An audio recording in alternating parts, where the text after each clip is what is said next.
talk more about Donald Trump is Republican Congressman Adam Kinzinger of Illinois. He's a former Air Force pilot who served in Iraq and Afghanistan. Much to talk about.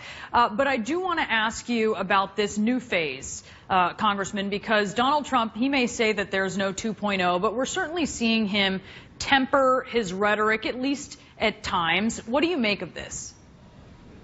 Well, I hope he is. I hope this is long term. I mean, every time I've gotten to the point where I think he's tempering his rhetoric, he's not. He says something else. And I thought, you know, the unfortunate comments about come to his golf course because the pound's falling and that's great for his golf course was you know, one of those, for instance. But, you know, I've always said myself personally, I'm not a never Trump guy. I want to obviously support the Republican nominee, but as an American before a Republican, I need to see some of that. So my hope is, you know, truly that we're seeing Trump 2.0, that he's taking very seriously the fact that he's running for, you know, Abraham Lincoln and Ronald Reagan's job and leader of the free world. And if, in fact, that's the case, I think the next few weeks will tell. If it's not, I think the next few weeks will tell that, too. And so you're looking to see if perhaps you've been very critical of him, but you would love to endorse, at least in theory, the Republican nominee here.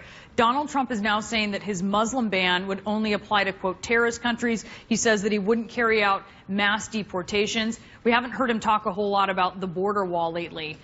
Are those shifts enough for you, if he continues this over the next couple weeks, to consider endorsing him? I think if we see a shift in tone, I think if we see a shift to presidential, I think if we see a shift in some of those corrosive policies, you know, the Muslim ban, for instance, I mean, you know, what you have right now is really a war within Islam where they're defining what Islam is. And to say things about banning all Muslims, frankly, takes the side of Islam we don't want to win, those that would marry church and state together. And it feeds into that narrative. So, I mean, look, I've always agreed that places where you have hostilities and war, we need to have some pretty intense scrutiny. But to say, you know, cut all Muslims off is frankly un-American. And so, you know, look, if this is the beginning of a new Donald Trump, we have, you know, 4 months, 5 months in front of us. We'll be able to tell from that. But I'm not going to jump on it just immediately because of a few good things. I want to see a real change in his narrative. Again, I'm an American before I'm a Republican. I'm a Republican because I believe in, you know, what the Republican Party believes is best for the country. Donald Trump said there when asked, what about a Muslim from Scotland? And he said, quote, it wouldn't bother me.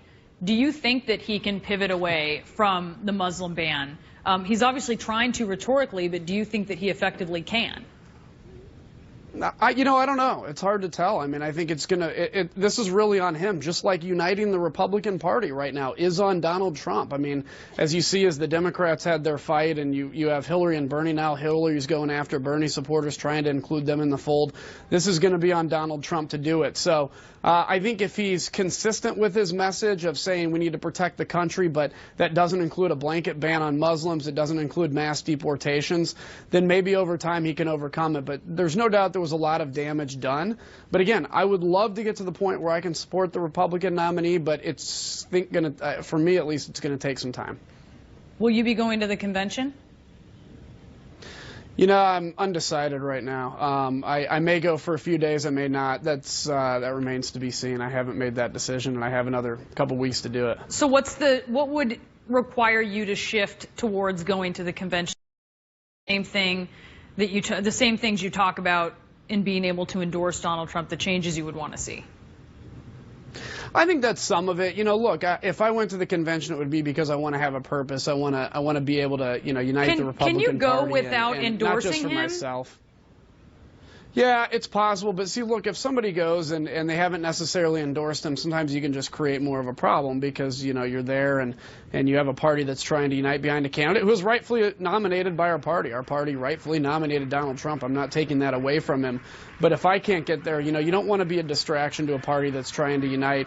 So it's a decision I'll have to make, and I'm sure I'll know more in a couple weeks. Mitch McConnell, the Senate Majority Leader, asked if Donald Trump is qualified, said he'd leave it up to voters to decide, which it really speaks volumes what he doesn't say there. What is the message that it sends to you? I mean, in a way, do you feel like you have a little cover because Mitch McConnell isn't supporting him?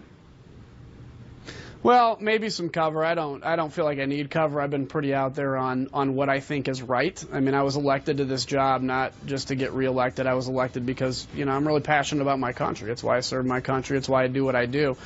In terms of, is he qualified? Well, constitutionally, yes, he is. But I think people have to make a decision on if they reach their level of qualification. Some of the things he said, if that makes them comfortable. And again, if he pivots, I mean, everybody, to an extent pivots in a general election, great. He's got to, bring 51% of the Americans on his side, which he's not at right now. So it'll be interesting to watch over the next few months, that's for sure. All right, stay with me. I have much more to ask you, Congressman Kinzinger. What does Syria have to do with Brexit? We know that you think it has quite a bit. We'll talk about that next.